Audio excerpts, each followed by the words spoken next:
our series. As she mentioned, I'm Yolanda, and I work in economic education outreach here at the Federal Reserve Bank, and we work hard to develop economic and financial education resources that are grounded in sound research, and we design and deliver this information and programs through interactive and engaging audiences like teachers. So we're so glad to be here. And more importantly, we leverage strategic partnerships and relationships to promote and distribute this information as well. And so it's truly an honor to be a partner with SC Economics and all the work that they do in South Carolina. So today I will give you an overview of Invest in What's Next, an online resource that can help students evaluate their post-secondary options to ensure that they're future ready, and to show you ways to utilize this resource with your students during these unique circumstances, that being that you may be remote or you may be face-to-face. In addition, I'm going to share with you some resources to ensure that your students are college and career ready, and also resources that can help them evaluate or navigate their life after high school. But before moving forward, I just want to say that the views that I share with you are not necessarily the views of the Federal Reserve Bank of Richmond, the Federal Reserve System, but they're mine as a presenter and a member of the Federal Reserve Bank. To begin, I just wanted to give you guys a minute just to know a little bit more about the Fed. I know we at the table, and sometimes teachers ask, well, why is the Federal Reserve Bank here?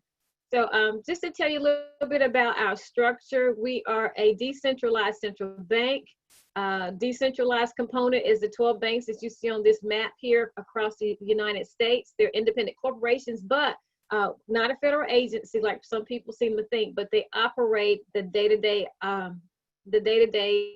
operations of the Fed, but they operate in the interest of us, the public. So the central part is the Board of Governors, and they're located in Washington, D.C. They are governors that are appointed by the U.S. President and confirmed by the Senate. They serve 14-year terms. Sometimes they don't take them all the way through, but that's what they're there for. And they oversee the Federal Reserve System as a whole. And then the two bodies together make up what's called the Federal Open Market Committee, and that is the monetary policy body of the Federal Reserve. So we are considered to be a decentralized central bank. And there are three roles. The Federal Reserve functions have evolved over the century, but today we have three core functions. One is conducting the nation's monetary policy, that is influencing interest rates, which affect what you earn on your savings and what you pay for loans, and ultimately the average prices that we pay for goods and services. Another one, the second one, is supervising and regulating financial institutions. We want to make sure that your financial institutions are healthy. And another one is providing payment services to make sure payments get from point A to B. So a lot of the payments that we make on a day-to-day basis runs through the Federal Reserve. All of this is in support of our mission, that is to foster a stable banking system and a healthy, growing economy. So that's the Fed in a nutshell. That's why we're at the table, because you as educators, you connect with lots of students, our future leaders. And one thing that's very important is for them to understand the central bank and to understand what we're trying to do, and making them informed consumers. So thanks for all that you do. So what we're going to cover today, during our time, we're going to look at the course goals of Invest in What's Next, our approach, and give you a brief tour of the modules. In addition, I'm going to share some of the features and how it can be adapted in the remote environment as well as face-to-face, and let you know system resources that you can use as well. Along the way, I'm going to ask for your participation via polling questions in the chat. I'll also pause for additional questions after presenting Invest in What's Next, and again after sharing Fed resources. The best part of this presentation, in my opinion, is your participation. So hopefully you'll take advantage of the opportunity to play with some of the highlighted resources, connect with me to get more information about it, as well as being able to have access to the free resources. Note that this presentation connects to the South Carolina Economics and Personal Finance Standards and national standards as well. I'm sure that Chandler has shared a lot of them with you, and we'll share more with you, and she'll have this information to share with you as well. So let's begin with the poll. I just want to find out who's in the room today. I know Chandler told you to put it in the box, so she has if she can put up my first polling question, that will help us, and we'll go from there.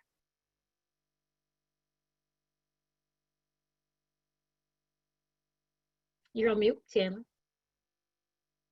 Will you see if you click pull at the bottom, will they pull up? Okay, let's see.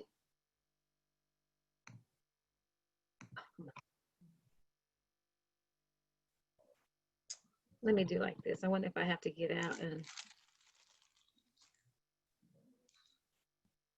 Y'all, I promise. Oh, there it is. There it is. It's at the top. You got it. Let's see. Okay, yes. All right, so polling number 1, what is your role? If you will answer this question, you are an educator, school counselor, school administrator, career specialist, CTE coordinator, mentor, or other. If you will, just choose who you are and launch. Oh, I haven't. You got to launch it and then you'll see. Okay, so you are an educator, school counselor, school administrator. Who are you? Who's in the room? Did you hit launch at the bottom? I did, and I have 26 of 41 have done it, 27, so they're still voting. So I'll give everybody a chance to do that. I just wanted to make sure it was working. 34, 42.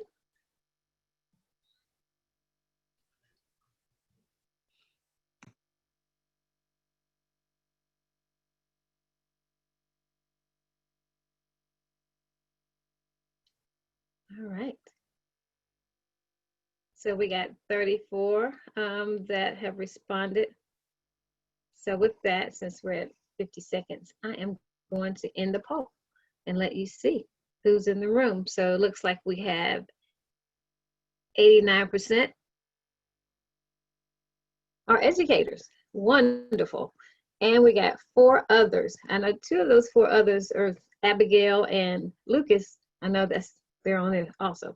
So thank you very much. I've shared the results. I'm going to close this out and keep going.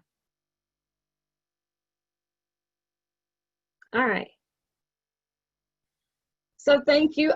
So here we are. Thank you for being here, educators. This is a resource you can definitely use in your classroom. You can have it as an assignment in your virtual world. Invest in What's Next can be utilized, whether you're an educator, with you're a parent, counselor, mentor, administrator. This is a good resource for you. It's a mini course that's designed in 3 lessons. Each are sequential. They have to be done in order. They have different assessments out there for you, as well as optional homework assignments too. So when we look at the goals, I just want to start by saying that financial education efforts are best focused on providing high quality information that helps individuals evaluate choices for major financial decisions in the context of their own unique circumstances. Invest in What's Next was designed to help students explore a range of post-secondary educational and career options and ultimately find a path that's right for them. We have 2 main goals. The first one is instructional. We want to use this major financial decision in a student's life, thinking about what to do after high school, as a hook to engage them in learning economics and personal finance concepts. The second goal is more practical. We actually want to help the students make an informed decision about life after high school by evaluating a range of options and ultimately building a plan that's actionable for them. In our lifetime as educators, we know that we'll face and have faced major financial decisions. And some, should I go to college? Should I get married? Should I buy a house? Am I prepared for retirement? Questions that should be addressed in the context of our own unique circumstances. Our approach to address this major financial decision facing students that is relevant and near is to look at the characteristics of a major financial decision. We believe more than anything that it can be complex. There's a whole lot of information out there for our students.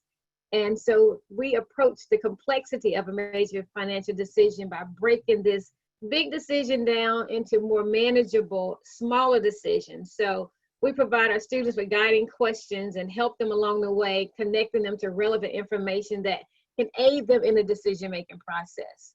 We also realize that a characteristic of a major financial decision is the simple fact that it is infrequent. In this space, our approach is to give students an opportunity to work with data and allow them to personalize their selection so they can build a plan that reflects their own individual situation and preferences. We know that a major financial decision can be irreversible and long-term. with that, when it comes to planning for life after high school and investing in your human capital, this is a decision that is irreversible. Once you make that decision, it's yours to move forward. So our approach is to ensuring students understand this human capital investment is to provide reality checks along the way and real life scenarios based on their things that are going on. Students will learn about this information. They also learn that it can be long-term, that there could be potential payoffs in the future. So this course was designed taking all these points into considerations for our students to get them thinking about life after high school and the characteristics of a major financial decision. So here's another poll question that I will pull up for you. Poll question number 2. Let's see if I can do it right.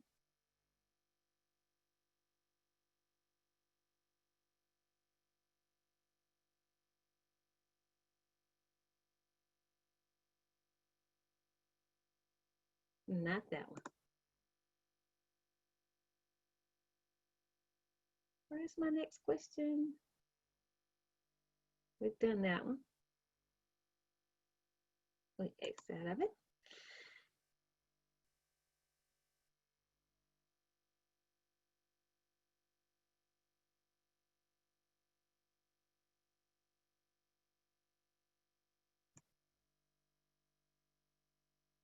Okay, Chandler, I guess I don't see but one poll question.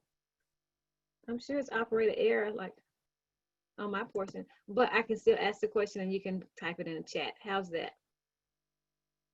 Will that work? Yeah, let's do that. Okay. All right. So the next poll question that I was asking is, which of the following economics and personal finance concepts can help students make major financial decisions in the future? Which of the following economics and personal finance concepts will help students make major financial decisions in the future?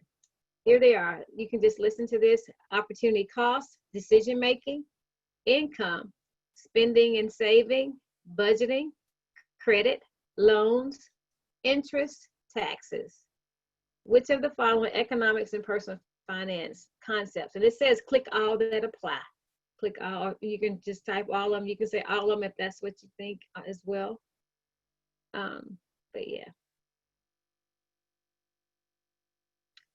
And you can put down anything else that may not be listed here that you believe is very important when it comes to students learning more about that.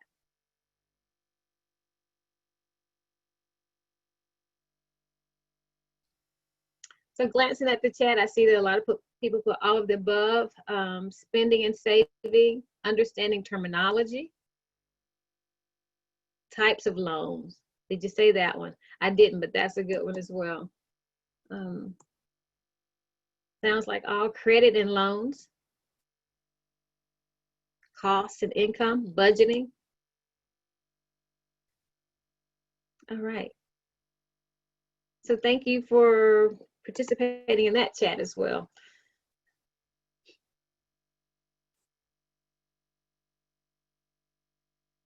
Okay. All right. So here's something that's important for you to see. When it comes to what I just mentioned, all of those are important. And you know, as an educator, if you can relate to some of these economics and personal finance concepts that have been a benefit to you or something that you would like to know more about. So I'd like to share with you this resource, Invest in What's Next, Life After High School, and how you can get started with it. Here's the For Educators page. When you do www.investinwhat'snext.org, you'll land on this page. And here's where you can find a plethora of resources for an educator. Everything you need to get started is in one place on the For Educators page, which is located at the bottom, and you'll see resources there. Another important resource, when you click For Educators page, it has instructional videos here that support the content, covering budgeting, borrowing basics, student preparedness. In addition, you can find other related activities on our website, richmondfed.org, that support each lesson. So I wanted to mention that to you as I go through it, just to give you a brief overview today. So you can find that at richmondfed.org, but it's also in this presentation that Chandler will share with you.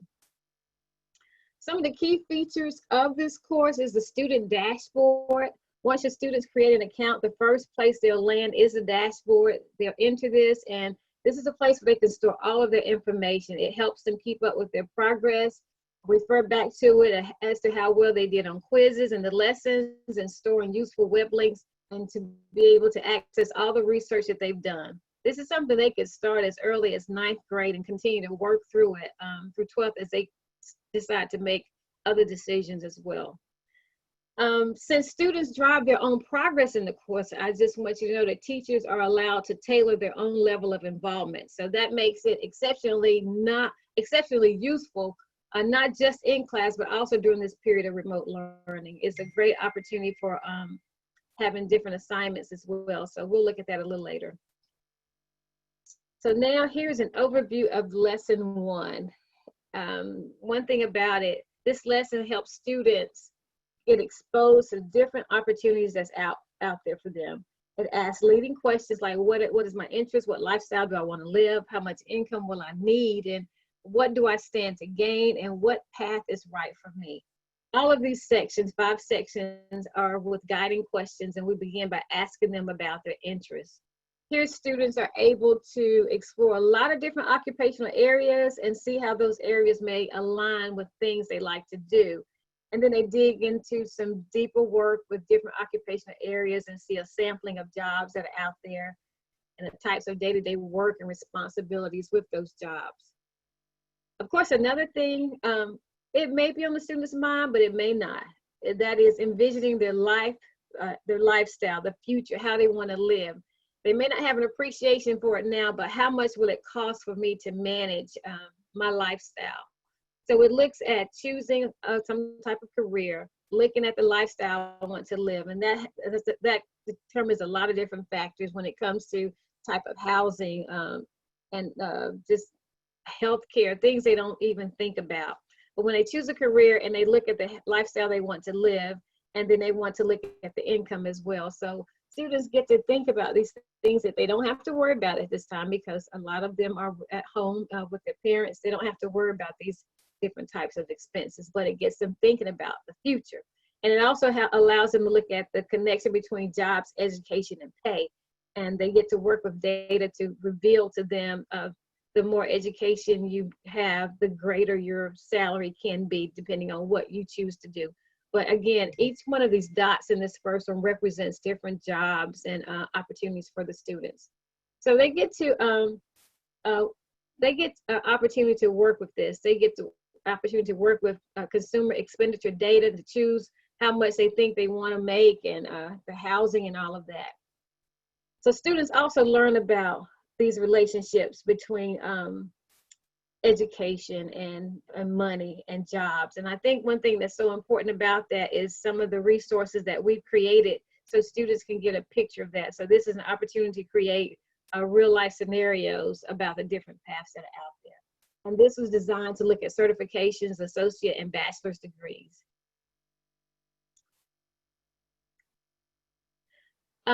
One of the things we did, we created a classroom activity that's on our website called the Human Capital Line Sort. We have students, we've created this with different types of cards where students can look at the education levels from less than a high school diploma all the way up to a doctoral degree, and we will give them a career. We just call it a career. And if you look at this picture here, it shows you the different jobs that we created for that. So students would do a human line capital sort in the classroom where they could just line up based on least amount of education to the greatest amount of education. And this picture shows you how that would look. And after they line up and we tell them what order it should go in based on least amount of education to greatest amount, we have them line up based on amount of income that you can make based on that job. So we realize right now that we're not in the classroom. We realize that it could be something that can be done online as well. So I've been just thinking about that, and would like to hear your feedback as to how that could happen as well. But maybe even having breakout rooms and choosing jobs, or having students, each student go and explore a job and be able to find out how much education, how much money, and then have them work in little small groups to talk about it and get back together. I thought that would be a great way to utilize this resource in the classroom. But we do have this online, and I'll be able to share that with you as well. So that's some of the information there when it comes to that, the human line capital. Another one is lesson 2, which is budgeting for my future. So after they've explored their options in lesson 1, the students really start to put together a plan in this lesson. They start by taking the lifestyle that they've estimated for themselves and putting that into a structure of a long-term budget. They do that so they can see the relationship again between income and disposable income, and then based on their saving preferences, how much money they may have available for spending. So budgeting is very important to us, and even creating a budget. So we have a video that shows that, about a 2-minute clip or less, how to go about creating their budget, just to give a basic understanding of budgeting and the need for it as well.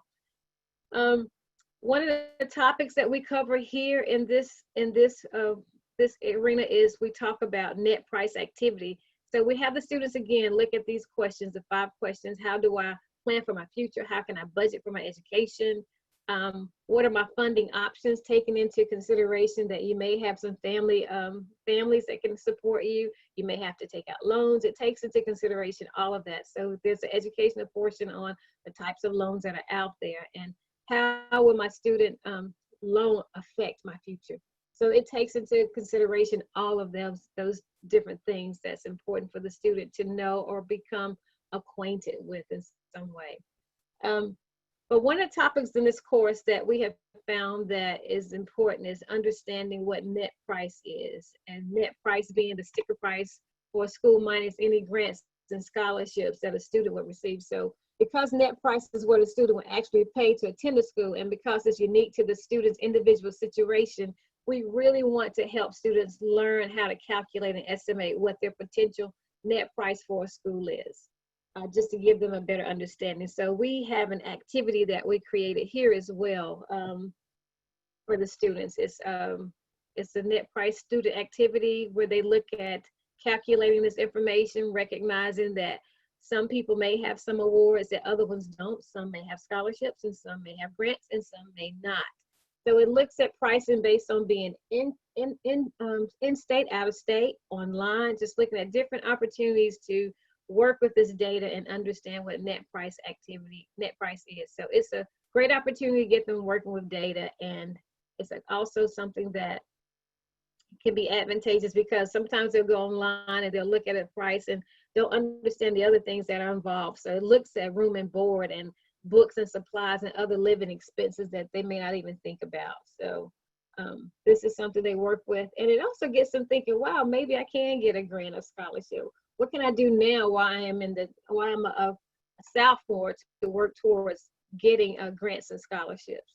So it's an opportunity for students to look at that information as well. So once they've gone through lesson 2, they've covered the majority of the economics and personal finance concepts in the course and have largely gone through the main components of this course as well.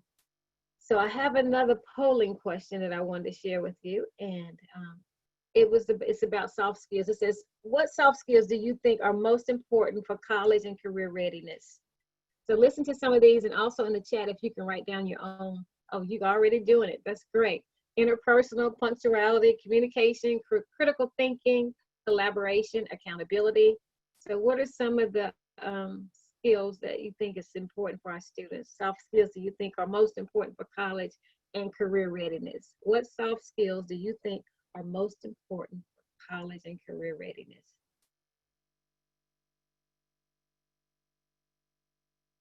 While you type, I'm gonna click that. Let's see what you got.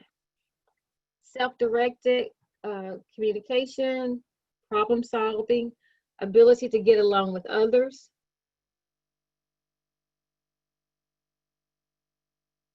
all of them.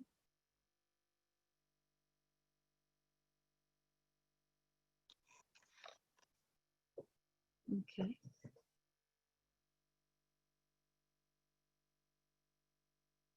Okay, anything else?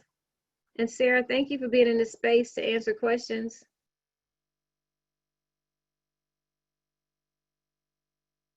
Staying away from credit cards. Okay, oh, that must have been from the other one. All right, so thank you very much for participating in that poll. I do appreciate it. I'm participating in the chat to help me out here. So all of that is very important, and these are skills that some people call soft skills. Some people call it necessity skills that our students need to have. When we go to lesson 3, it presents the students with the entire plan together and gives them some tools on how to evaluate their plan. One of those tools is a way to evaluate return on investment, looking at education costs and foregoing earnings and potential earnings premium. Comparing this information to other information is very important. So students get to evaluate the plan, still asking the question, what's included in my plan? How do I evaluate my plan? How well does my plan handle change? How do I prepare for my path? And how can I build and compare other plans? So these are important for our students to get them thinking, asking these questions, because I believe sometimes the students, we don't know what to ask. And I think when we create Invest in What's Next, being in some of the spaces that they are in at this time can get students really thinking and creating conversations that they can have with their parents as well. So one scenario that many students experience in the real world is starting an education path and not completing it. And that's something we talk about. Their students are presented with this possibility in the lesson and have to look at their plans and see how they have impacted and how will it handle change in the future. So this is important. At the conclusion of the 3rd lesson, students are then free to build multiple plans and comparisons as well. And yeah, but just these are some of the questions that we ask here. Another thing that's important in this lesson, looking at assessments, research suggests that a key determinant for completion of an education path is the student's level of preparedness. So we look at that as well. In lesson 3, it takes into consideration preparation assessments and allows students to examine themselves as it relates to the academics and how well are they doing in this space now. So this has really been something that's been advantageous to allow the student to examine themselves. So it asks different questions. You'll take an assessment and ask things like, I've taken classes that align with my interests. I've taken challenging classes in core academic subjects. So it just gets the students thinking about it. What they can do and what's next. Another feature in this course is the plan builder as well. This tool helps unlock the course, and students are able to make new plans and receive feedback on that plan and even compare to completed plans. So you can see here where students are able to look at all the information they've gathered throughout the course and now they have to plan A and plan B, looking at different types of college schools as well. So with this, it's a single page printout for them, and they can look at this information. And students that have completed multiple plans can even compare plans using the plan comparison tool. So it's a lot of good ways for you can look at apples to apples, or you can look at apples to oranges, whichever one is best for the student. This is another thing that we have. We have the one-page plan overview and the one-page plan comparison that can be printed out and saved and uploaded and emailed to the teachers to make sure that their students went through the all 3 lessons. So that's a good way to track the lessons. Again, this is the plan builder. Investinwhat'snext.org. This is a resource that you can use with your students. It's a great way to make an assignment to ensure that they're on the right path, to further support what you're teaching as it relates to budgeting, as it relates to decision making in this area. So any questions that haven't been answered in the chat? Oh, let's see. If not, I'm just trying to be aware of the time, so I was going to move on to the next thing.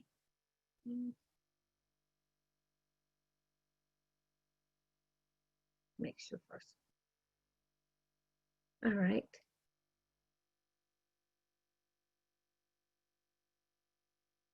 Okay, so let me move on to the next for you. I got another poll for you here. Wanted to ask you this. I wanted to know, and you can write in the chat, do you currently, you can say yes or no, but it says, do you currently use any Federal Reserve resources in your classes? Federal Reserve system resources in your classroom, yes or no? If there is a yes, if you could please share with us your favorite resource. If you said no, you would not get off this webinar today without knowing about these resources. Okay. Yolanda, there was a good question in the chat right before we started, all the yeses and nos. Is this available in any languages other than English? So Spanish version, etc. I didn't hear that. You were like, is it available in what now? In any other languages, like is there a Spanish version of this program? No, there's not a Spanish version of this program at this time. Okay, so okay, Amanda, I do believe you like Fred graphics. I do believe you like, oh, and Kurt, yeah. Thank you all for responding. I use extra credit from Atlanta. Okay, Sarah. Any more? I love the free posters.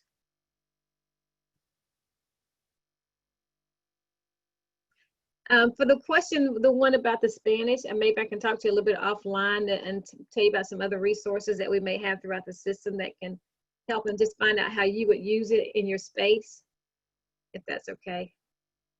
All right. Okay, so there are some that use it.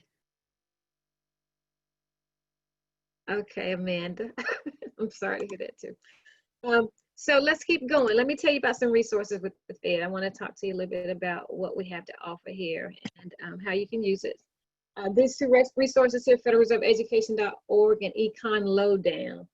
I'm going to start with Econ Low Down just to tell you a little bit about it.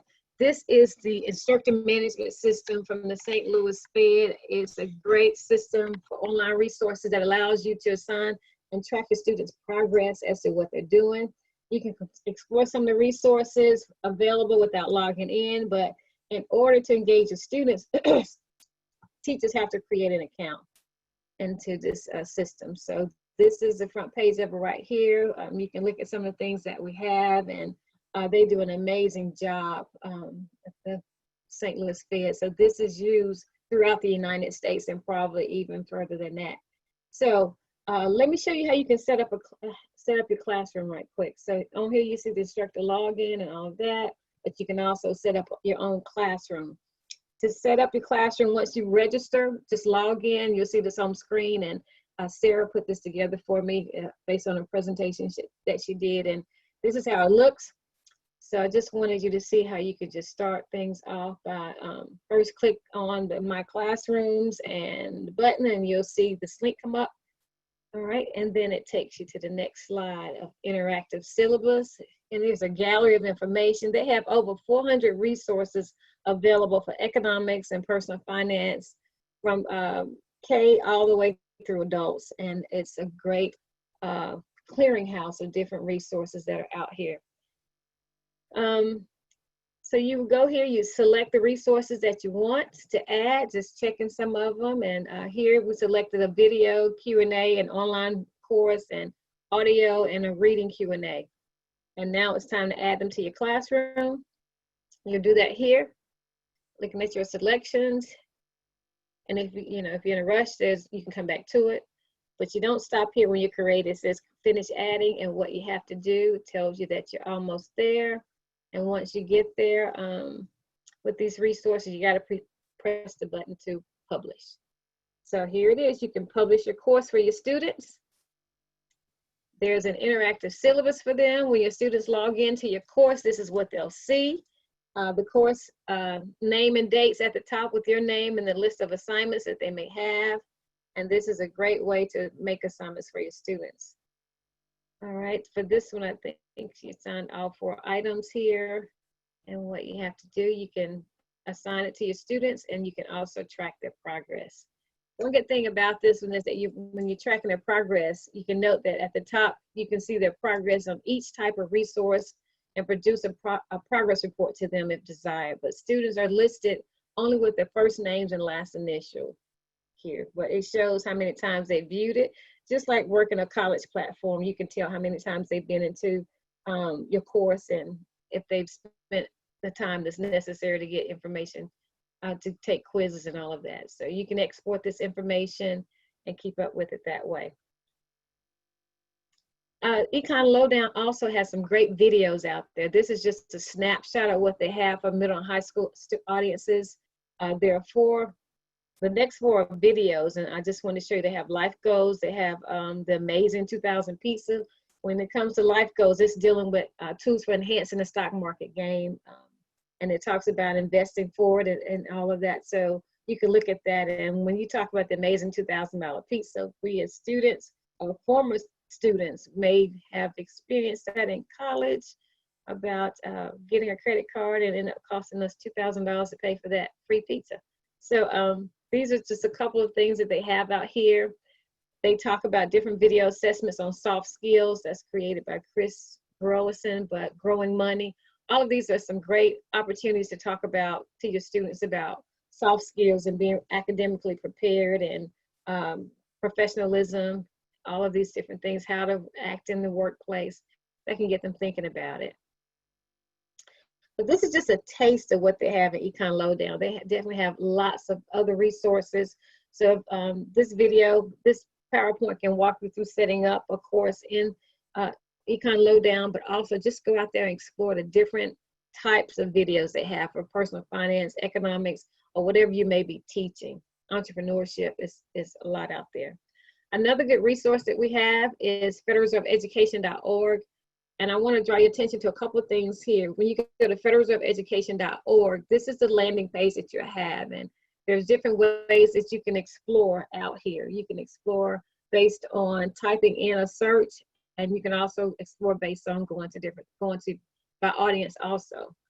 You can click the grade level will take you to another page that has other filters such as resource type and subject and all of that. But we have two new things that are out here since our environments are changing. We got virtual learning opportunities that will list all the different Federal Reserves out in the system that have learning opportunities for you. So whether you're in South Carolina, Kansas, or St. Louis, you can participate. It's a great opportunity to do so. And also on this page, you can look at some of the publications that are available to you to order and be sent to you, can be sent to you as an educator. So those are some options I just wanted to share with you when it comes to federalreserveeducation.org.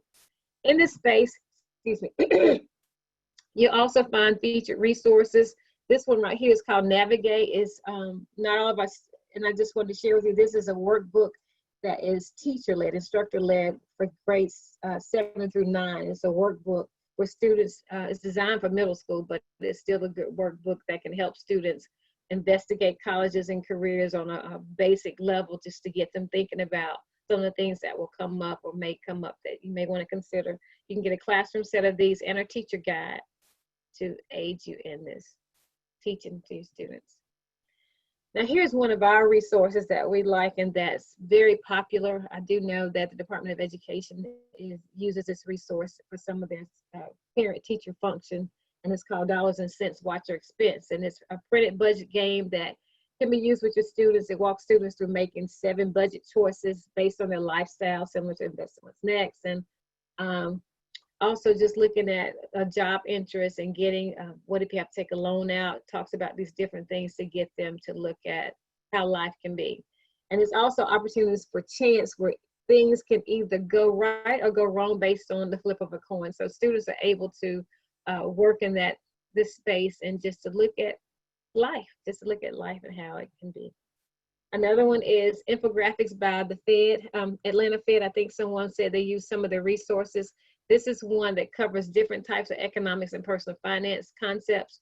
These are no charge to you at all as well, and you can get them from the website that's listed on here. But it covers GDP, monetary and fiscal policy. It can cover dual mandate, supply and demand, personal finance concepts like saving and investing, human capital, all that you see here and more.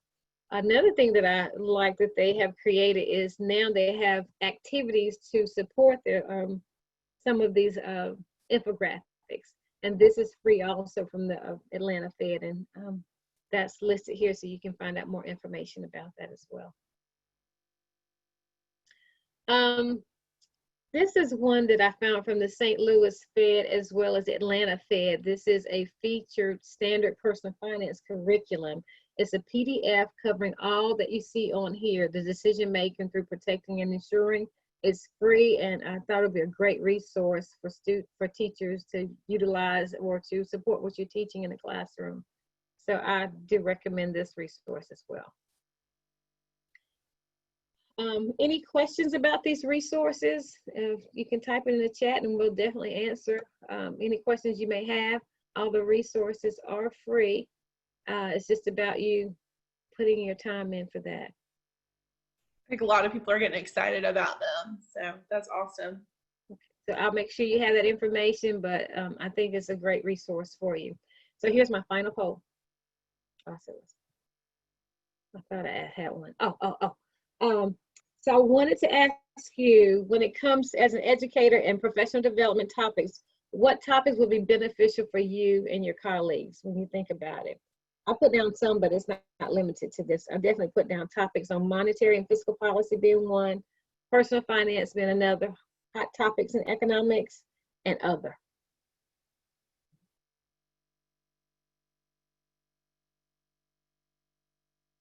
Okay, saving. Hot topics in economics, dealing with debt, personal finance and budgeting. Okay, personal finance and hot topics in economics. I teach seniors. They need to get prepared. I got you, Eric. Fake news. Oh, yeah. So that sounds good too. All of these are good topics. Okay. All right, so I will make sure I can.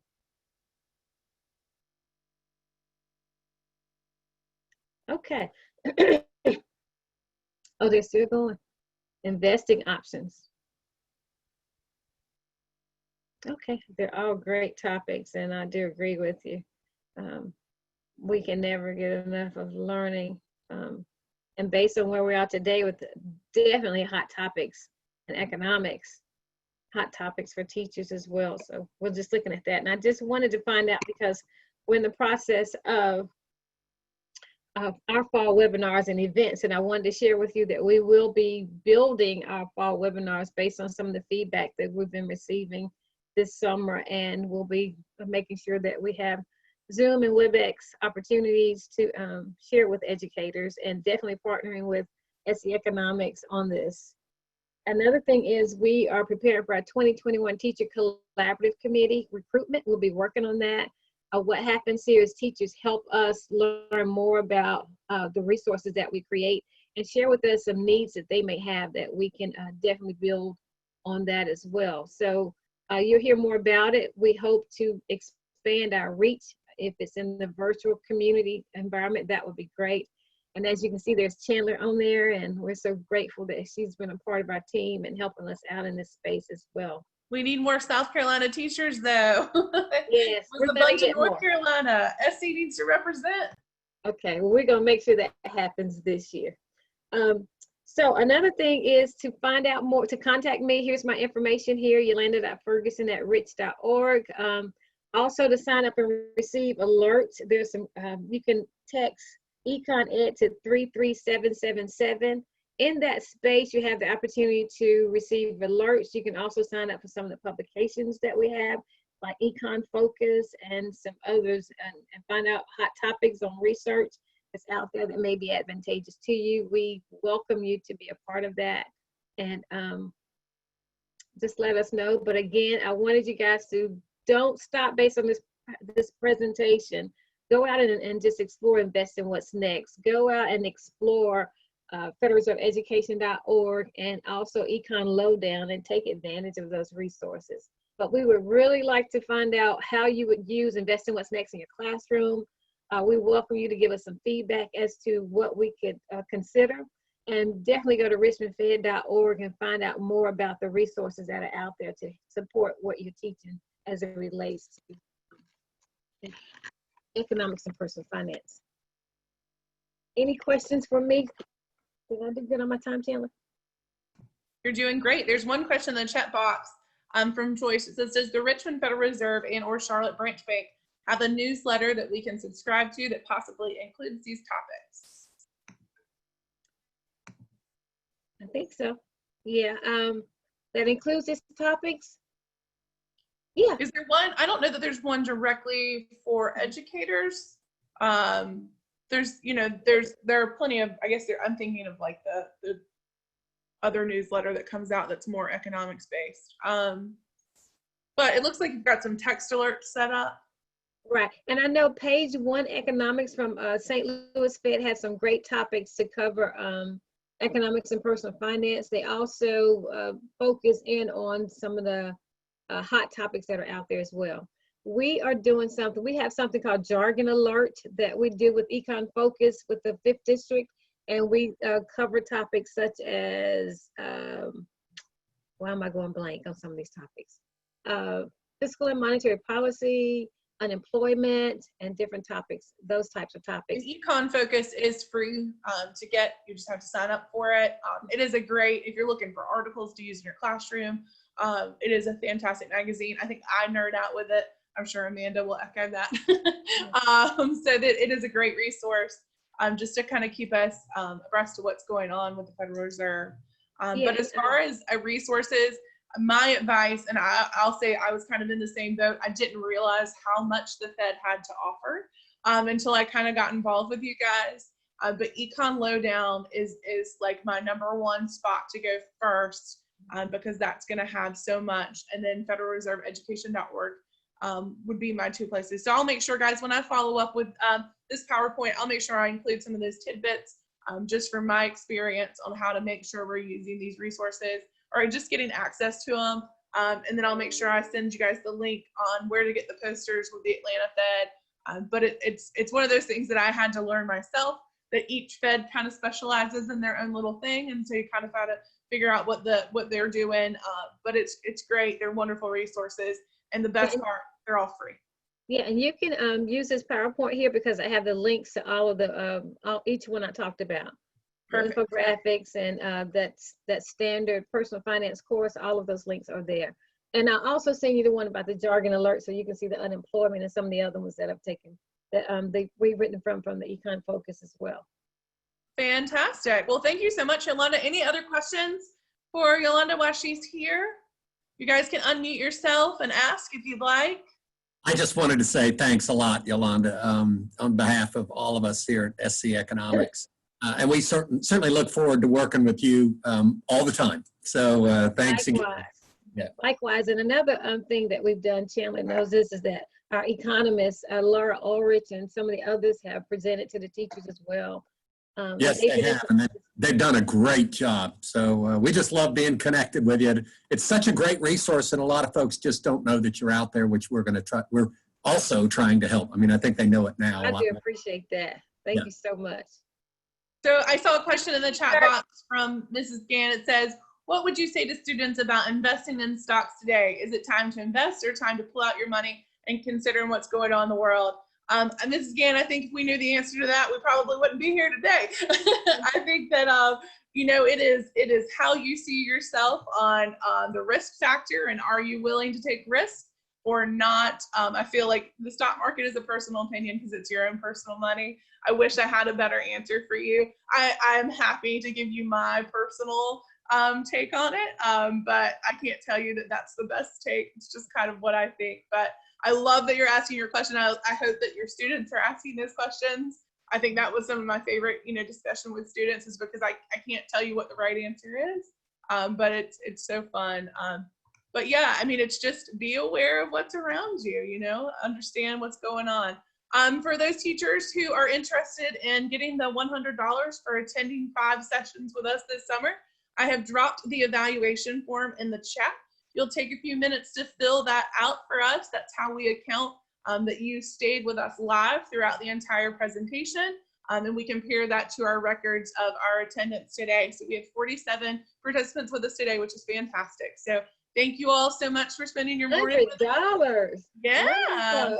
So we will hang out. If you guys have questions, you're welcome to unmute yourself. But as soon as you're done filling out the form, you're good to go. Thank you so much. Again, we've got one more next Tuesday. We'll hope you'll jump on with us. But if not, hopefully we'll see you with the next series. Thank you. Have a great day. Bye-bye.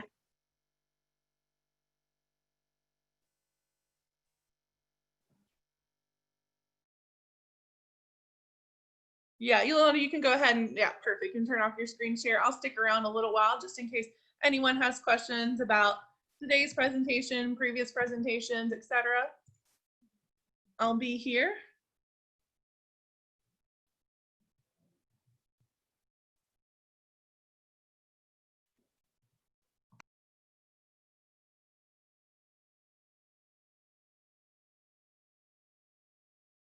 So there was a question about notification for future opportunities.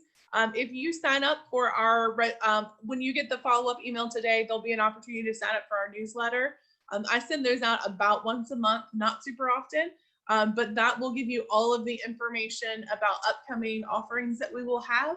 Also, if you'll stay tuned with our Facebook page is open to the public, so you don't actually have to have Facebook in order to see everything we post. So even if you're not a Facebook person or you don't have an account, know that you can still go to our account and see what's going on from there. And as always, you're welcome to email me if you have any questions or just haven't heard anything and want to make sure you're not missing. That is my job, is to support you guys. So never fear just shooting me an email.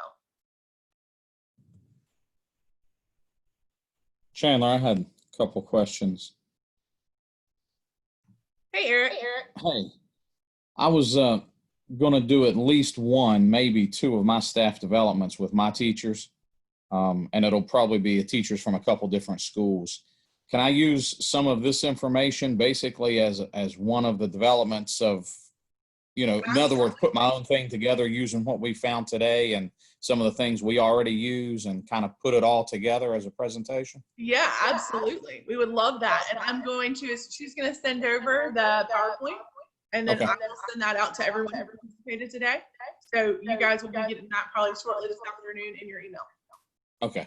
All right. That sounds good. I can piece something together for that, because, you know, with this year 2 that I'm working on, I have to do 2 of those. And I think this would be a great time to go ahead and do it.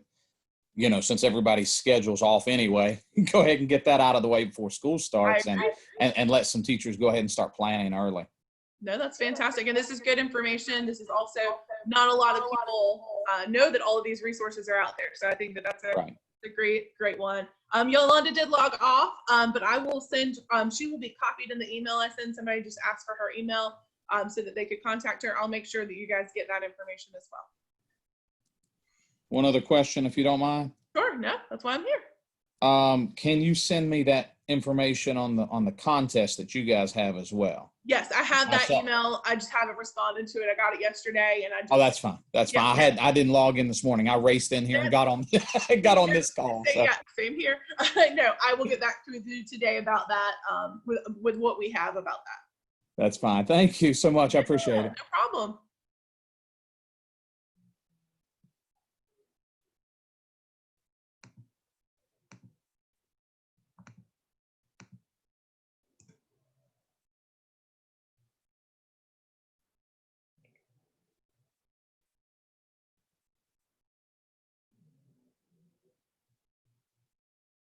Chandler.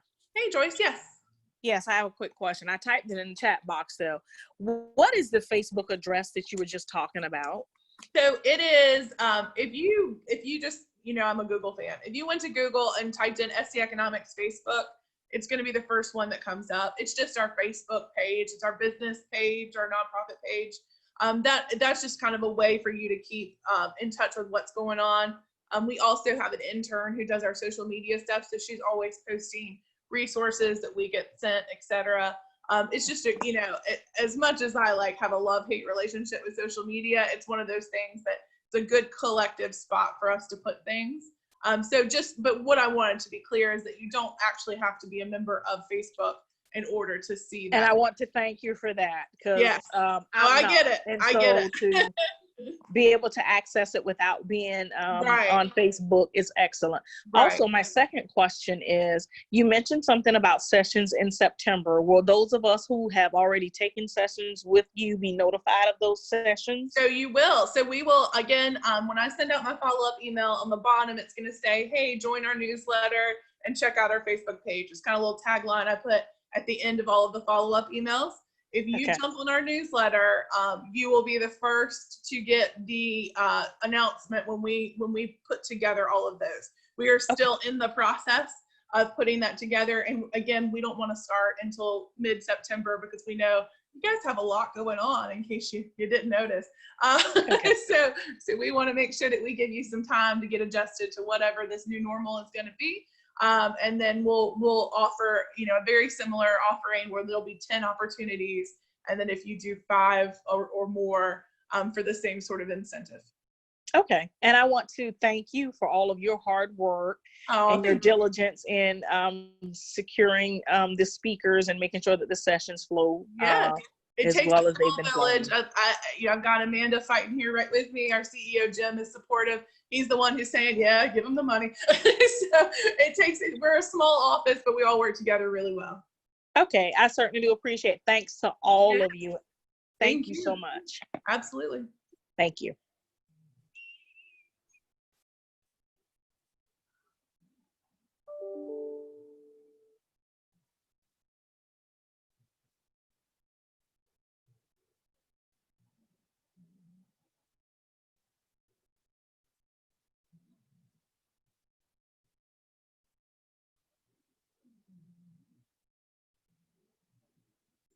All right, I'm going to go ahead and close up this session unless you guys have any questions.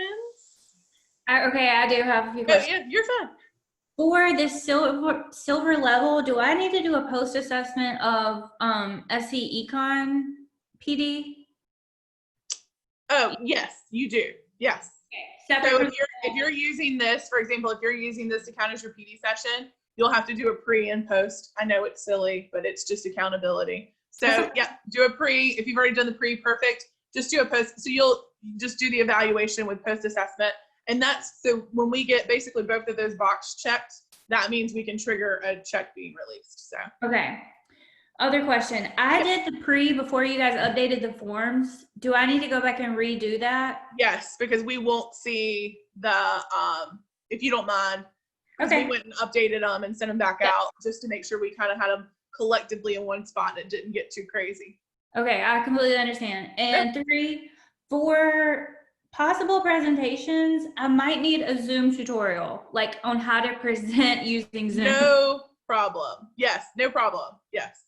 If not, like, if you guys don't do one, if you could just send me one that's already recorded or something, then I can figure it out. Zoom has a ton of resources out there, and actually NGPF has some really good ones, some good webinars on how to use. But needless to say, sometimes it's just easier to get in a Zoom with someone and actually, see what's going on. And so you're welcome